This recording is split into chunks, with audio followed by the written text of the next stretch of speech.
Regional ring road, outer ring road plus ఈ మధ్యలో మళ్ళీ ఒక ట్రైన్ సెంట్రల్ గవర్నమెంట్ కూడా శాంక్షన్ చేసిందని చెప్పారు. So outer ring road complete అయిపోయింది ఆల్రెడీ, మనం చూసాం దాని బెనిఫిట్స్. ఇప్పుడు రీజనల్ రింగ్ రోడ్డు కంప్లీట్ అవ్వాలి, it will take longer time. Regional ring road పెద్దది. సో ఈ లోపల మనకి మాల్ వచ్చింది, భారత్ మాల వస్తుంది.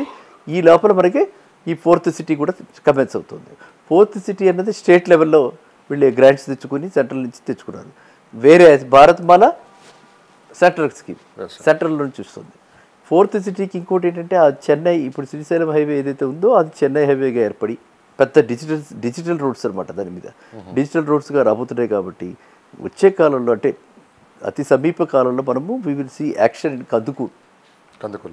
కందుకూరు దాకా మనకి ఇదివరకు చెప్పుకున్న మన మెట్రో జంక్షన్, మెట్రో రైల్ కూడా ఎక్స్టెన్షన్ అక్కడ దాకా వస్తుంది. కాబట్టి కందుకూరు అనేది పార్ట్ ఆఫ్ సిటీ అయిపోతుంది. అంటే శ్రీశైలం కావచ్చు, ముంబై హైవే కావచ్చు, ఎంత దూరం వరకు వెళ్ళొచ్చు సార్ మనం ఇన్వెస్ట్ చేయడానికి? శ్రీశైలం హైవే మీదే మొత్తం యాక్టివిటీ.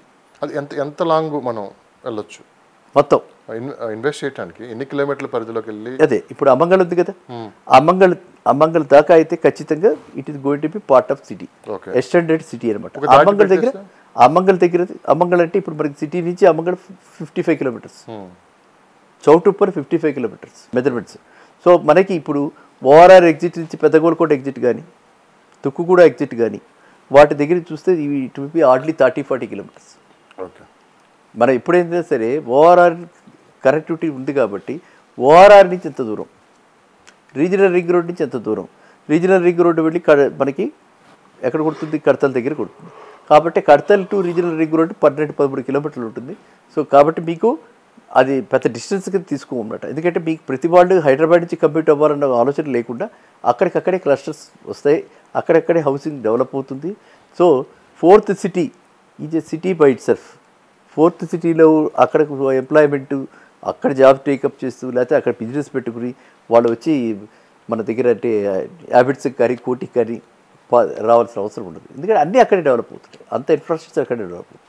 సో ఇదంతా ఉండదు కాబట్టి 4th city by it self ఇది సపరేట్ సిటీ, సిటీలో సిటీ అంతే. ఈ శంషాబాద్ నుండి ఓఆర్ఆర్ ఎగ్జిట్ నెంబర్ 13 వరకు 41.5 కిలోమీటర్ డిస్టెన్స్లో ఏఏ సిటీ, అది హెచ్ఎండిఏ ఒక ప్రాజెక్ట్ రాబోతుందని చెప్పి విన్నాం. ఏంటి సార్ ఈ ప్రాజెక్ట్ ఏంది, దీనికి ఉన్న ఫీచర్స్ ఏంటి అక్కడ? ఇప్పటిదాకా గతంలో ఇప్పుడు మనం చూడలేదు. 330 ఫీట్ రోడ్డు, 330 అడుగులు. 330 అడుగులు అంటే మీరు ఇమాజిన్ చేయొచ్చు. 6 కాదు 8, 4 ఇటువైపు 4 అటువైపు వెహికల్స్ వస్తూ చక్కగా మధ్యలో డివైడర్స్ ఉంటూ చక్కగా రేడియల్ రోడ్స్ వేస్తూ వాళ్ళు ఒక ప్లాన్ వేసి that will be around 41.5 kilometres 42 kilometres ఉంటుంది from Shamshabad to AI city and through this ORR exit number 13 మీరు చెప్పింది. దీనిలో బ్యూటీ ఏమిటంటే పీపుల్ పబ్లిక్ పార్టిసిపేషన్ తోటి, అంటే మనం ల్యాండ్స్ ఎక్వైర్ చేసి రైతుల దగ్గర రైతులకి వీళ్ళల్లో వాళ్ళ భాగస్వాములు చేసి వాళ్ళకి ల్యాండ్ ఇచ్చి వాళ్ళకంటే వాళ్ళ వాల్యూ పెంచి, అంటే ఆ ల్యాండ్ యొక్క వాల్యూ పెంచి. ఇదివరకు మనం చూసాం చాలామంది గగ్గోలు పెట్టారు, ఏమిటి మా దగ్గర 25 లక్షలు తీసుకున్నారు, ఇప్పుడు 2 కోట్లకి అమ్మింది, 3 కోట్ల పోయింది, మా అంతా నష్టం వచ్చింది. ఆ విధంగా కాకుండా ఉండాలని చెప్పి రైతులందరూ కూడా బెనిఫిట్ అవ్వాలని చెప్పి రైతుల్ని భాగస్వాములు చేసి వాళ్ళతోటి డెవలప్మెంట్ తీసుకుని హెచ్ఎండిఏ డెవలప్ చేస్తాం. అండ్ ఇంకా బ్యూటీ ఏంటంటే దీనిలో గ్రీన్ ఫీల్డ్ ప్రాజెక్ట్ ఎందుకన్నారు ఇది అని అంటే, గ్రీన్ ఫీల్డ్ ఈ రైతుల మధ్యలో తీసుకున్నటువంటి ఈ ల్యాండ్స్లో గతంలో వల్ల చిన్న ల్యాండ్స్ చిన్న సైజెస్ కాకుండా 500,000 యార్డ్స్ ప్లాట్స్ కూడా ఉంటాయి. మినిమం 200 నుంచి 500,000 యార్డ్స్ ప్లాట్స్ కూడా ఉంటాయి. కాబట్టి that is why it is called green field project. And ఈ ఎంటైర్ అంటే గ్రీన్ ఫీల్డ్ ఎలా ప్రొటెక్ట్ అవుతుంది కదా, పెద్ద ప్లాట్ ఉంటే ఆటోమేటిక్గా ఇల్లు అంత పెద్దది కట్టుకోరు ఎవరు. 1000 గజాల్లో ఉంటే 1000 గజాల్లో ఏదో 200-300 గజాలు ఇల్లు కట్టుకుంటారు, మిగతా చుట్టూ గ్రీనరీ ఉంటుంది, ఇంత చుట్టూ వెజిటబుల్ ఫార్మింగ్ ఉంటుంది, ప్లాంటేషన్ ఉంటుంది. కాబట్టి అది ఆ నేచర్ అలాగా కన్జర్వేషన్ ఉంటుంది, అది దాన్ని అలాగ ప్రొటెక్ట్ చేసుకుంటూ ఈ రోడ్డు డెవలప్ చేస్తున్నారు. అందువల్ల దీన్ని వెళ్ళేది ఇక్కడ రావిరియాల దాకా వెళుతుంది. రావిరియాలు అంటే ఎక్కడ మళ్ళీ తుక్కుగూడ జంక్షన్ దాటిన తర్వాత లెఫ్ట్కి వెళ్తే రావిరియాలు. అక్కడే మనకు ఆల్రెడీ టాటా వాళ్ళవన్నీ ఉన్నాయి, ఆల్రెడీ ఏరోస్పేస్ ఇవన్నీ అక్కడ ఆల్రెడీ సెటప్ చేసి ఉన్నాయి, ఇండస్ట్రీస్ ఆల్రెడీ ఉన్నాయి. దానికి దీన్ని కనెక్టింగ్గా చేస్తూ ఇటు పక్కన ఏఐసిటీకి కందుకూరు ఏఐసిటీ పక్కనే కాబట్టి దానికి కూడా దగ్గరగా ఉంటుంది కాబట్టి ఈ రోడ్డు ప్లాన్ చేశారు. దీన్ని ఆల్రెడీ మన డిసెంబర్ 6 ఏఐసిటీకి ముహూర్తం పెట్టి దాన్ని శంకుస్థాపన అయింది.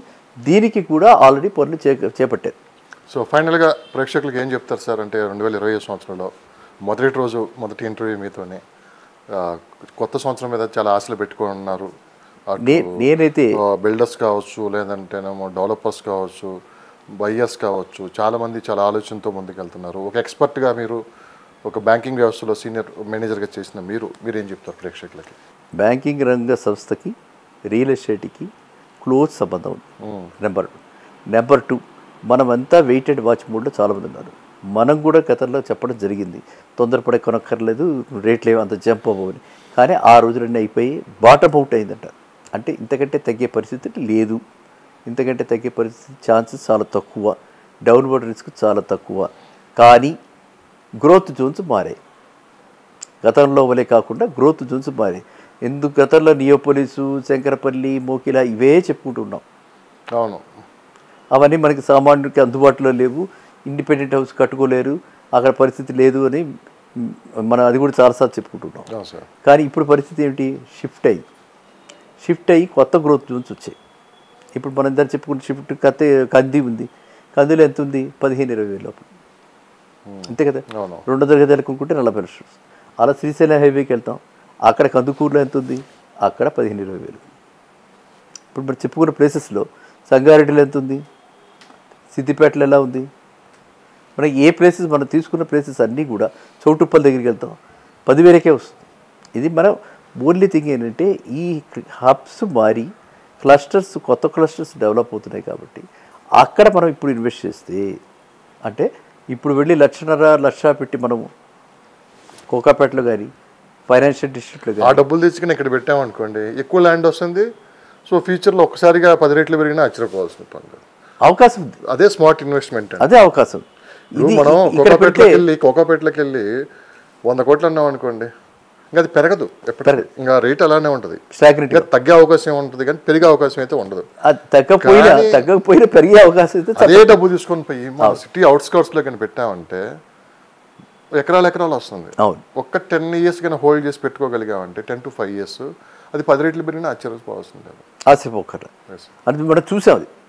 ఇది గతం, అదే మీరు అడిగిన దానికి అనుభవంలో మనం చూసింది ఏంటంటే, ఇది వరకు ఇక్కడ 10 లక్షలు ఉండదు, ఇవాళ 100 కోట్ల దాకా పడిపోయింది. ఇప్పుడు మీరు ఇక్కడ మనం హైదరాబాద్లో ఉన్నాం సార్, ఇప్పుడు ఇక్కడ ఎక్కడ ఎంత ఉంది గజం? ఇక్కడ హైదరాబాద్లో గజం ఎంత ఉంది? అవును, 3 లక్షలు ఉంటుంది కదా, 3 లక్షలు ఉంది కదా. ఇంక 3 లక్షలు పెరిగిద్దా? ఒకవేళ పెరిగితే ఎంత పెరిగిద్ది? అంతే కదా, చాలా లక్షలు పెరగదు. ఇంకా చాలా తక్కువ పెరిగినా కానీ ఒక 10%, 5% అంతే, 10-5% కంటే పెద్దగా పెరగదు. సో అంటే ఇక్కడ ఇన్వెస్ట్మెంట్ పెడితే ఎక్కువ రిటర్న్స్ రాదు. అదే ఇక్కడ ఉన్న అమౌంట్, ఇక్కడ పెట్టే అమౌంట్ కానీ మనం వేరే అదర్ ప్లేసెస్ కానీ పెడితే మటుకు ఖచ్చితంగా అది 10 రెట్లు పెరిగినా, 5 times పెరిగినా ఖచ్చితంగా ROI అయితే వస్తుంది. ROI అయితే ఖచ్చితంగా చాలా హైగా ఉంటుంది కంపేర్ టు ఈ ఏరియాస్. ఎప్పుడైనా సాచురేటెడ్ మార్కెట్ల కంటే డెవలపింగ్ మార్కెట్లో పెట్టుకోవాలి. ఇక్కడ 2 జూబ్లీస్లో నా ప్లేస్ ఉందని చెప్పుకోవటం ఒకటైతే, మనీ పెట్టి ఎక్కువ రిటర్న్స్ కోసం ఆశపడే వాళ్ళు అయితే వేరే ప్లేస్లకు వెళ్ళడం అయితే 100 రెట్లు బెస్ట్ ఇది. అవును. So thank you so much sir, thank you valuable time. మరొక ఎపిసోడ్తో మళ్ళీ కలుద్దాం. సో చూద్దాం, మీరు చెప్పినట్టు 2025 ఏ విధంగా ముందుకెళ్ళబోతుంది. చాలామంది 1000 కళ్ళతో ఎదురు చూస్తున్నారు. దాంతోపాటు మీలాంటి ఎక్స్పర్ట్స్ కూడా ఇప్పుడు ప్రేక్షకులకి మంచి సలహాలతోటి వాళ్ళ ఒక ప్రాపర్టీ తీసుకునే ముందు, ఎందుకంటే వాళ్ళ ఫ్యామిలీ, పిల్లలు అందరినీ ప్రతి రూపాయి కూడబెట్టి వాళ్ళు తీసుకుంటూ ఉంటారు, మంచి మంచి సలహాలు ఇస్తూ ఉంటారు.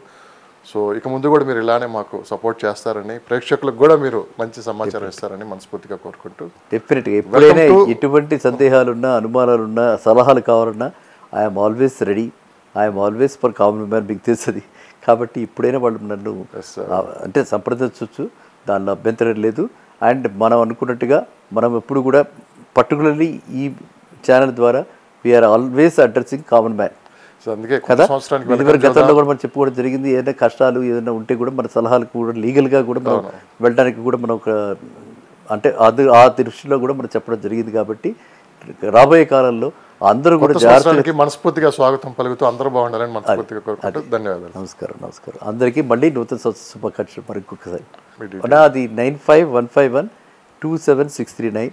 ఎప్పుడైనా సరే వాట్సాప్ మెసేజ్ చేయండి, I will get back to you. Thank you sir.